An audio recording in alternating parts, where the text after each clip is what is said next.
ব্যাংকগুলো মানে কিভাবে নিজেদের নিরাপদ রাখে আবার ব্যবসাও চালিয়ে যায়, এটা তো একটা বেশ কঠিন ব্যালেন্স, তাই না? হ্যাঁ, একদম।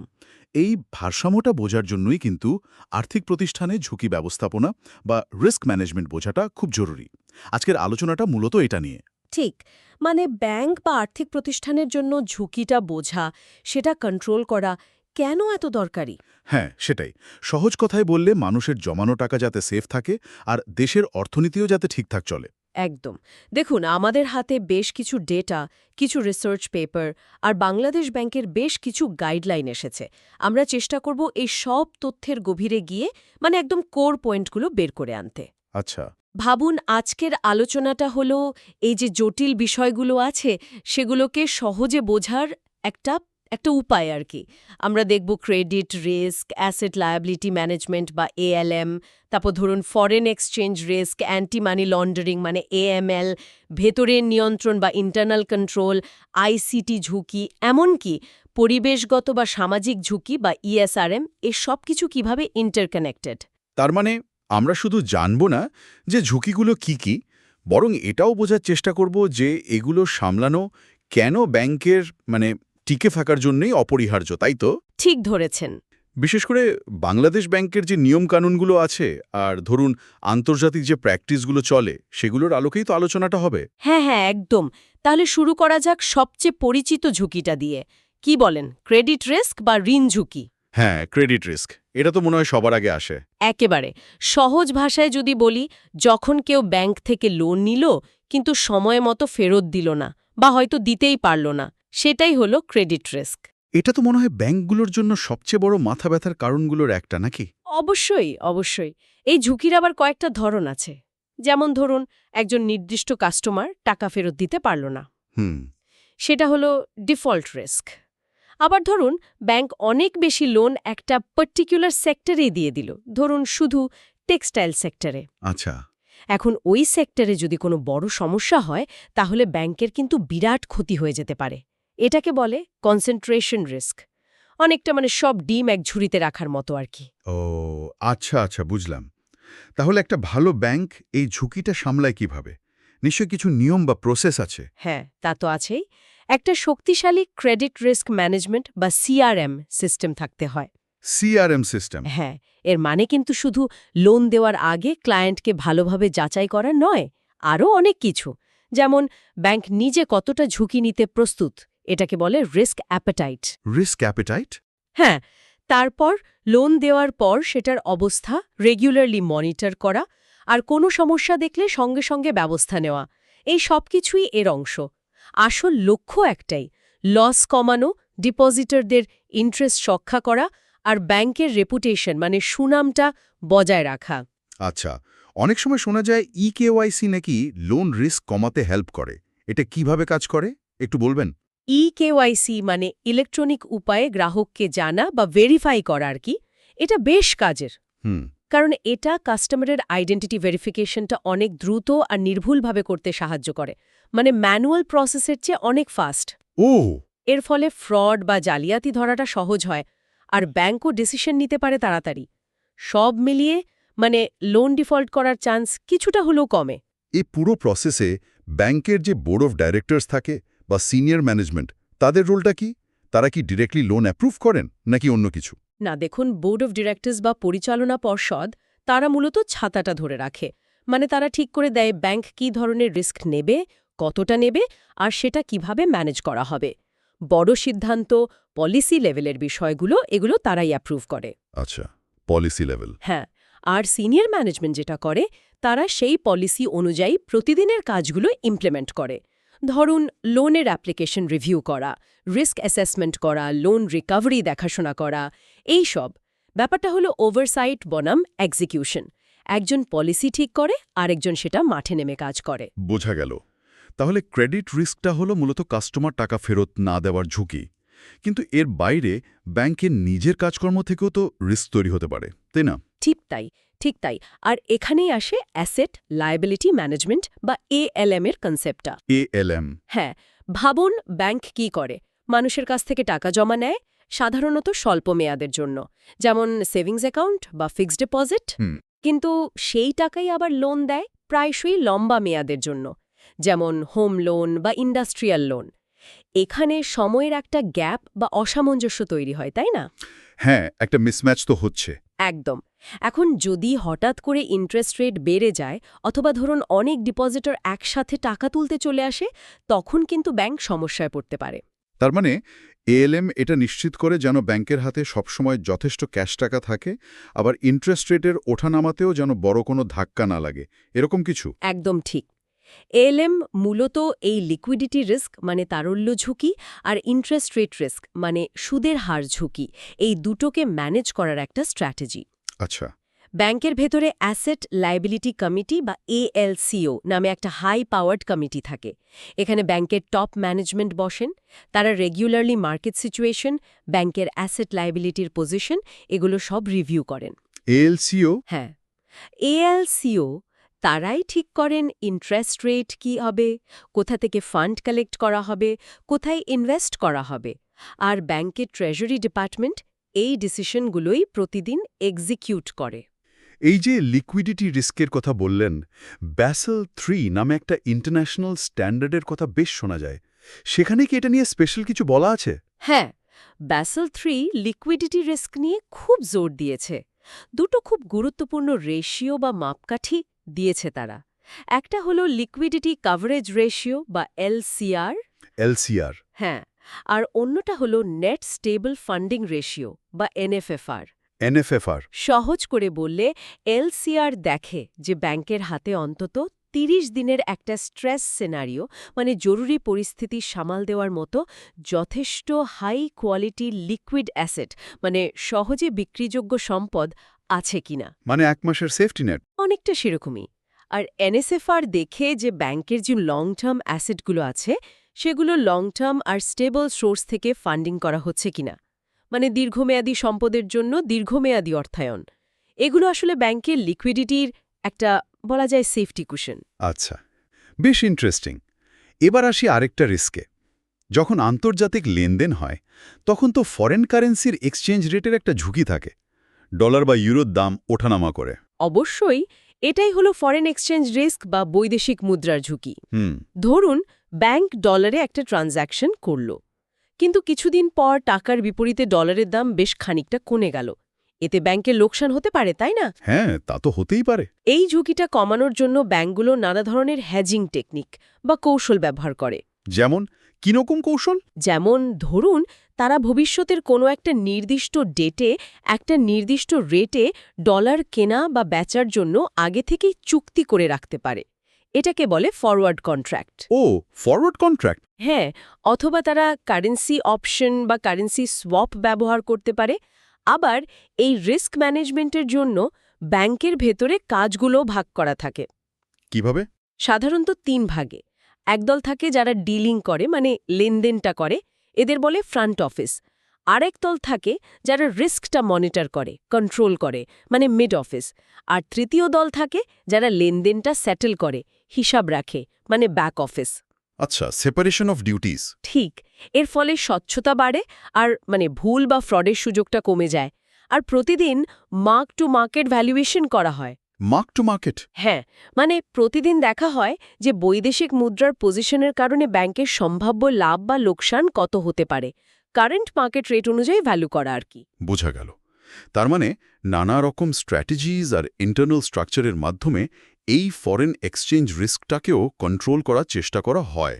কিন্তু এই যে এত রিস্কের কথা বললাম, এর বাইরেও আজকাল একটা বিষয় নিয়ে খুব বেশি আলোচনা হচ্ছে, সেটা হলো মানি লন্ডারিং। হ্যাঁ, অ্যান্টি মানি লন্ডারিং বা এএমএল এবং কাউন্টার টেররিস্ট ফাইন্যান্সিং বা সিএফটি এটা এখন গ্লোবালি ব্যাংকগুলোর জন্য একটা বিশাল চ্যালেঞ্জ। এএমএল আর সিএফটি? হ্যাঁ, এর মূল উদ্দেশ্য হলো দুটো। এক, অবৈধ পথে আয় করা টাকা, যেমন ধরুন দুর্নীতি, ড্রাগসের ব্যবসা বা অন্য কোনো ক্রাইম থেকে আসা টাকা, সেটা যেন ব্যাংকিং সিস্টেমে ঢুকে মানে পরিষ্কার বা বৈধ হয়ে যেতে না পারে। রাইট, কালো টাকা সাদা করা ঠেকানো। একদম। আর ২ নম্বর উদ্দেশ্য হল টেররিস্ট অ্যাক্টিভিটিতে যেন কোনোভাবে ফাইন্যান্সিং না হতে পারে, মানে সন্ত্রাসী কর্মকাণ্ডে অর্থায়ন বন্ধ করা। ব্যাংকগুলো এটা ঠেকানোর জন্য কি করে? নিশ্চয়ই শুধু একটা আইডি কার্ড দেখেই অ্যাকাউন্ট খুলে দেয় না। না না, একদমই না। প্রসেসটা এখন অনেক ডিপ। প্রথমত কাস্টমারকে খুব ভালোভাবে জানতে হয়, যেটাকে আমরা বলি KYC। বা KYC। হ্যাঁ, শুধু নাম ঠিকানা জানাই যথেষ্ট নয়। কাস্টমারের পেশা কি, তার আয়ের উৎস কি, তিনি সাধারণত কী ধরনের লেনদেন করতে পারেন, এই সব কিছু সম্পর্কে একটা ভালো ধারণা রাখতে হয়। এটাকে বলে কাস্টমার ডিউ ডিলিজেন্স বা CDD। CDD। এখন যদি কোনো কাস্টমার বা লেনদেন একটু বেশি রিস্কি মনে হয়, যেমন ধরুন খুব বড় অঙ্কের একটা আনইউজুয়াল ট্রানজ্যাকশন, বা ধরুন কোনো পলিটিক্যালি এক্সপোজড পারসন PEP, তখন আরও অনেক বেশি খোঁজ খবর নিতে হয়। এটাকে বলে এনহ্যান্সড ডিউ ডিলিজেন্স বা EDD। EDD মানে আরও গভীর তদন্ত। ঠিক, আরও গভীরে গিয়ে যাচাই করা। আচ্ছা, আর লেনদেন হওয়ার পর তখনও কি কিছু করা হয়? অবশ্যই লেনদেনগুলো রেগুলারলি মনিটর করা হয়। সিস্টেম আছে, সফটওয়্যার আছে। কোনো ট্রানজ্যাকশন যদি সন্দেহজনক মনে হয়, যেমন কাস্টমারের নর্মাল প্যাটার্নের সাথে মিলছে না বা লেনদেনটার কোনো লজিক্যাল কারণ খুঁজে পাওয়া যাচ্ছে না, তখন ব্যাংক কর্তৃপক্ষকে, বিশেষ করে বাংলাদেশ ফিনান্সিয়াল ইন্টেলিজেন্স ইউনিট বা BFIU-কে জানাতে হয়। BFIU। হ্যাঁ, এটাকে বলে সাসপিশিয়াস ট্রানজ্যাকশন রিপোর্ট বা STR। STR। আবার একটা নির্দিষ্ট লিমিটের বেশি ক্যাশ ট্রানজ্যাকশন হলেও, যেমন ধরুন এখনকার নিয়মে 10 লক্ষ টাকা বা তার বেশি, রিপোর্ট করতে হয়। সেটাকে বলে ক্যাশ ট্রানজ্যাকশন রিপোর্ট বা CTR। ও আচ্ছা, CTR আর STR। হ্যাঁ, দুটো আলাদা জিনিস, কিন্তু দুটোই খুব গুরুত্বপূর্ণ। আচ্ছা, ইন্টারন্যাশনাল ট্রেড বা বাণিজ্যের মাধ্যমেও তো মানি লন্ডারিং হতে পারে, তাই না? আমাদের সোর্সে মিস্টার এক্স নামে একজনের একটা উদাহরণ ছিল না, যেখানে ভোজ্য তেলের চালানের দাম অনেক বাড়িয়ে দেখানো হয়েছিল? হ্যাঁ হ্যাঁ, ওটা ট্রেড বেসড মানি লন্ডারিং বা TBML এর একটা ক্লাসিক উদাহরণ। TBML? ঠিক, ওখানে পণ্যের আসল দাম ছিল খুব সম্ভবত $59,000 কাছাকাছি, কিন্তু ইনভয়েসে দেখানো হলো প্রায় $8,90,000। বলেন কি, এত তোফাত? হ্যাঁ, এই যে বিশাল ফারাক, এটাই তো সন্দেহজনক। এইভাবে পণ্যের দাম বাড়িয়ে দেখিয়ে, মানে ওভার ইনভয়েসিং করে, অথবা দাম কম দেখিয়ে, মানে আন্ডার ইনভয়েসিং করে টাকা পাচার করা হয়। আমাদের হাতে যে GFI বা গ্লোবাল ফিনান্সিয়াল ইন্টিগ্রিটির রিপোর্টটা আছে, সেটা বলছে 2009 থেকে 2018 পর্যন্ত এই 10 বছরে বাংলাদেশে এইভাবে বছরে গড়ে $8 বিলিয়নেরও বেশি অর্থ পাচার হয়েছে বা ট্যাক্স ফাঁকি দেওয়া হয়েছে। $8 বিলিয়ন প্রতি বছর, ভাবা যায়? অঙ্কটা কিন্তু বিশাল, সত্যিই ভাবনার বিষয়। তার মানে AML CFT কমপ্লায়েন্স শুধু ব্যাংকের নিজের জন্য না, পুরো দেশের অর্থনীতির জন্যই ভীষণ জরুরি। আচ্ছা, এই যে এত নিয়মকানুন, গ্রাহক যাচাই করা, লেনদেন মনিটর করা, এগুলো সব ঠিকঠাক মতো হচ্ছে কিনা সেটা ব্যাংকের ভেতরে কে দেখে? এখানেই আসে অভ্যন্তরীণ নিয়ন্ত্রণ বা ইন্টারনাল কন্ট্রোলের কনসেপ্টটা। Internal control. হ্যাঁ, এটা হলো ব্যাংকের ভেতরের নিজস্ব একটা চেকস অ্যান্ড ব্যালেন্স সিস্টেম। এর উদ্দেশ্য হল নিশ্চিত করা যে ব্যাংকের সব কাজকর্ম নিয়মকানুন মেনে হচ্ছে, কোনো ভুল বা ফ্রড হচ্ছে না, আর ব্যাংকের অ্যাসেট বা সম্পদগুলো সুরক্ষিত আছে। এর কিছু উদাহরণ দেওয়া যায়? মানে বাস্তবে এটা কিভাবে কাজ করে? অবশ্যই, যেমন ধরুন দায়িত্ব বিভাজন বা সেপারেশন অফ ডিউটিজ, মানে যে লোকটা ক্যাশ কাউন্টারে টাকা জমা নিচ্ছে, সেই যেন আবার সেই হিসাবটা ফাইনাল না করে, কাজটা ভাগ করে দেওয়া হয়। আচ্ছা। এতে একজনের পক্ষে একা কোনো জালিয়াতি করাটা কঠিন হয়ে যায়। আবার ধরুন যে কোনো কাজের জন্য একটা প্রপার অথরাইজেশন লাগে, সব কিছুর ঠিকঠাক ডকুমেন্টেশন বা রেকর্ড রাখা হয়, রেগুলারলি ইন্টারনাল অডিট করা হয়, এগুলো সবই কিন্তু ইন্টারনাল কন্ট্রোলের অংশ। ব্যাংকের ভেতরে একটা আলাদা ডিপার্টমেন্টই থাকে, ইন্টারনাল কন্ট্রোল অ্যান্ড কমপ্লায়েন্স বা ICC বিভাগ, যারা এই বিষয়গুলো তদারকি করে। কিন্তু এত কিছুর পরেও তো ভুল হতে পারে বা জালিয়াতিও হতে পারে। মানুষ তো মানে ভুল করতেই পারে। ঠিক বলেছেন, কোনো সিস্টেমই তো আসলে 100% ফুলপ্রুফ না। ইন্টারনাল কন্ট্রোলেরও লিমিটেশন আছে। এটা বেশ কস্টলি হতে পারে ইমপ্লিমেন্ট করতে। আবার হিউম্যান এরর, মানে ক্লান্তি বা অসাবধানতার কারণে ভুল হতে পারে। অথবা ধরুন কয়েকজন মিলে যদি প্ল্যান করে ফ্রড করে, যেটাকে বলে কলিউশন, সেটা ডিটেক্ট করা অনেক সময় কঠিন হয়ে যায়। কিন্তু একটা স্ট্রং কন্ট্রোল সিস্টেম থাকলে রিস্কটা অনেকটাই কমে যায়। এখন তো প্রায় সবকিছুই টেকনোলজি নির্ভর। অনলাইন ব্যাংকিং, অ্যাপস, ICT বা এই প্রযুক্তিগত ঝুঁকিগুলো কিভাবে দেখা হয়? আর সাইবার সিকিউরিটি রিস্ক আর আইসিটি রিস্ক এগুলো কি একই জিনিস? খুব ভালো প্রশ্ন। যদিও দুটো খুব ক্লোজলি রিলেটেড, টেকনিক্যালি একটু পার্থক্য আছে। আচ্ছা। আইসিটি রিস্ক হল information and communication technology system ব্যবহারের সাথে সম্পর্কিত যে কোনো রিস্ক। যেমন ধরুন, হার্ডওয়্যার ফেল করল, সফটওয়্যারে কোনো বাগ বা এরর ধরা পড়ল, বা পুরো সিস্টেমটাই ক্র্যাশ করল, এগুলো হলো আইসিটি রিস্ক। System failure? হ্যাঁ। অন্যদিকে সাইবার সিকিউরিটি রিস্কটা মূলত আসে বাইরে থেকে, মানে ম্যালিশিয়াস অ্যাটাক থেকে সিস্টেম আর ডেটাকে বাঁচানোর চ্যালেঞ্জ। যেমন hacking, malware attack, phishing, ransomware, এগুলো হলো সাইবার রিস্ক।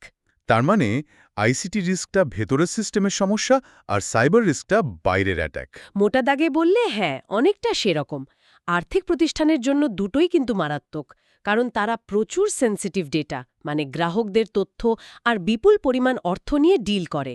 একটা বড় সাইবার অ্যাটাক শুধু একটা ব্যাংককেই বিপদে ফেলে না, পুরো দেশের ফাইন্যান্সিয়াল স্টেবিলিটিকেই কিন্তু ঝুঁকির মুখে ফেলতে পারে। তাহলে ব্যাংকগুলো তাদের আইটি সিস্টেম আর ডেটা সিকিউরড রাখতে কি করে? তারা মাল্টি লেয়ার্ড সিকিউরিটি ব্যবহার করে, মানে শুধু একটার উপর ভরসা করে না। যেমন ধরুন, ফায়ারওয়াল বসানো, খুব স্ট্রং পাসওয়ার্ড পলিসি মেনটেন করা, ডেটা এনক্রিপ্ট করে রাখা, কাস্টমারদের জন্য মাল্টি ফ্যাক্টর অথেন্টিকেশন চালু করা। যেমন পাসওয়ার্ড তো লাগবেই, সাথে মোবাইলে ওটিপি আসবে। ওটিপি, হ্যাঁ। হ্যাঁ, রেগুলারলি সিস্টেম আপডেট করা, সিকিউরিটি প্যাচ লাগানো, আর কর্মীদেরও নিয়মিত সাইবার সিকিউরিটি নিয়ে ট্রেনিং দেওয়া, এগুলো সবই খুব জরুরি।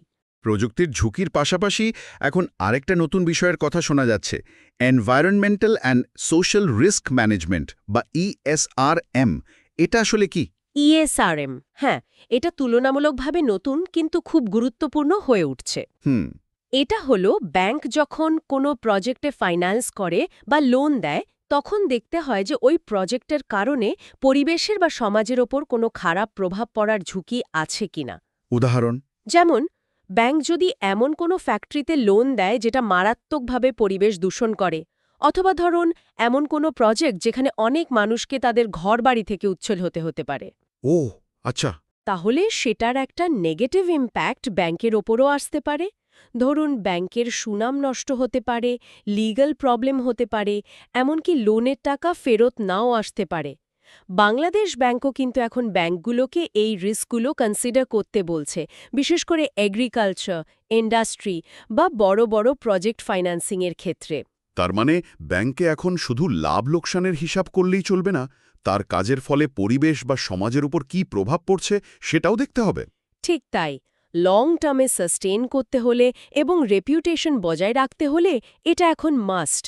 যেসব সেক্টরকে হাই রিস্ক মনে করা হয়, সেগুলোর ক্ষেত্রে এখন environmental and social due diligence বা ESDD করাটা প্রায় ম্যান্ডেটরি হয়ে গেছে। ESDD, আচ্ছা। আমরা তো অনেক ধরনের ঝুঁকির কথা বললাম, credit, ALM, foreign exchange, AML, operational বা internal control, ICT, ESRM, liquidity, অনেকগুলো। আচ্ছা, যখন ব্যাংক কাউকে লোন দেয় তখন কি কোনো সহজ ফর্মুলা বা নিয়ম ব্যবহার করে ডিসিশন নেওয়ার জন্য? ওই যে 5 Cs বলে একটা কথা শোনা যায় না? হ্যাঁ, 5 Cs অফ ক্রেডিট, ওটা ঋণ বিশ্লেষণের একটা খুব ক্লাসিক এবং বহুল ব্যবহৃত ফ্রেমওয়ার্ক।